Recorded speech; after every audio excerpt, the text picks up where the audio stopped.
Everybody, welcome to my YouTube channel. My name is Ibiabchi Precious Chiamaka. I'm a student of Medical Laboratory Science in the prestigious Maduka University, and I'm excited to share my insights on the summary of the book The Leader Who Had No Title by Robin Sharma. This book is indeed an interesting one to survey, so I would urge you to fasten your seatbelt, get your mind ready as we dive into this mind-blowing novel, and trust me, you won't regret it.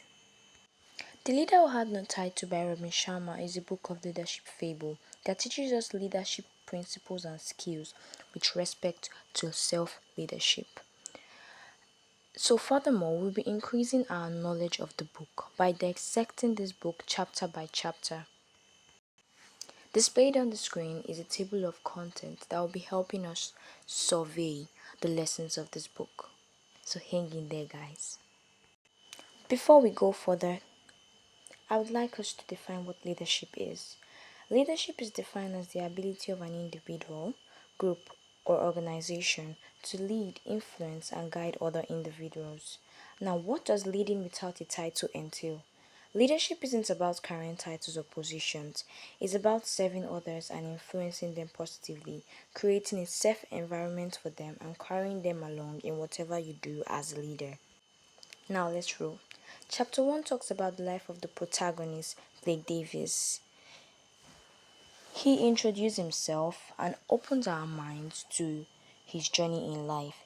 He took us through his life as a kid and told us of how everything in his life changed after his parents were killed, and how he drifted from one job to the other just to keep himself busy and to also avoid feeling the pain that one feels at losing one's potential. At some point in his life, he decided to enlist into the army after some time, but this wasn't even easy for him because he experienced the killings and brutalities of colleagues that he had been trained with. Then after that, he decided to work in a bookshop because of his love of learning, especially from books. Blake believed relentless learning is one of the main traits of an open power person, and he believed that books improved his knowledge of things. So from there, his journey of life started again, taking a new shape and pattern in the bookshop.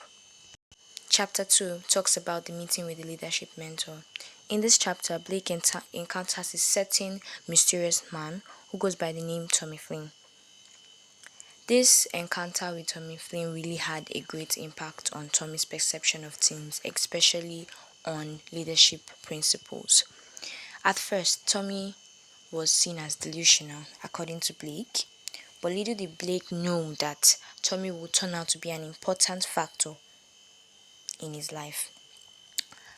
Tommy opened Blake's mind to the basic principles of leadership, making him understand that leadership isn't about positions or roles, but about taking ownership of roles and leading by example. Tommy also made Blake understand that as individuals, we should make situations and hurdles we face in life stepping stones to our success. Many people that have made it in life today did not just make it at their first trial or attempt. They failed a lot of times before they were able to make it. So as individuals, we should try our best not to give up.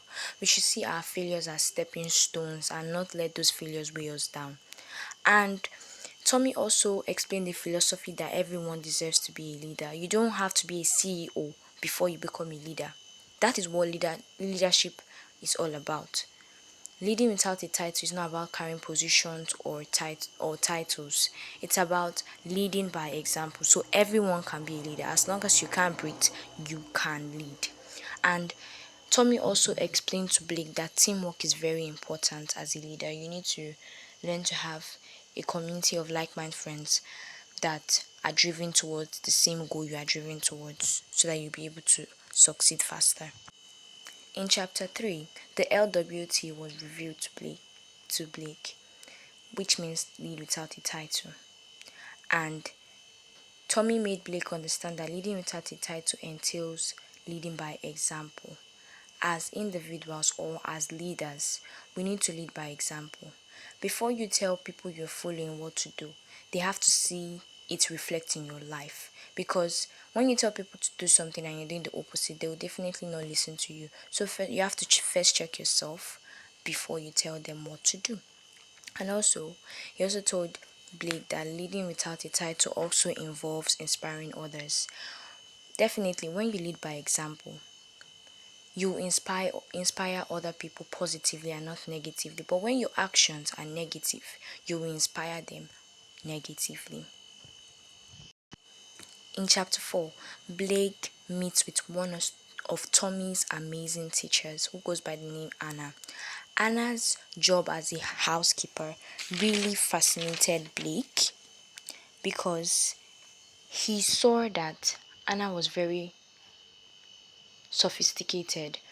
She was very serious about her job. She didn't mind what people said about her because she was a housekeeper. So basically, people would think low of her, but she didn't care what people thought about her. So that made Blake understand that in life, he has to forget about what people think about him and focus on his value. If he knows his value and his worth, he'll be able to focus on his goals and not let what people say about him weigh him down. So as individuals also, whenever we want to do anything or whenever we want to set our goals, we should not look at what people are saying about us. We should know our value and the value of whatever work we are doing and pursue our goals with utmost focus. And also, Anne made Blake understand that as individuals, we have the power to control how our life unfolds. So, it's up to us to make the right choice. When we make the right choice, our life will unfold in the right way. And also, you have to live with purpose. As individuals, you have to be a purpose driven individual because when you live with purpose, it will be able to help you direct your life to your goal. Also create value. When you create value as a leader, you will inspire people. Chapter 5 talks about the encounter with T.Y. Boyd. T.Y. Boyd explored the second principle of the LWT, which says turbulent time builds great leaders. Indeed, turbulent times does build great leaders. Like I said in the first chapter, we have to understand that as individuals, we should see situations and hurdles that we face in life as stepping stones to our greatness.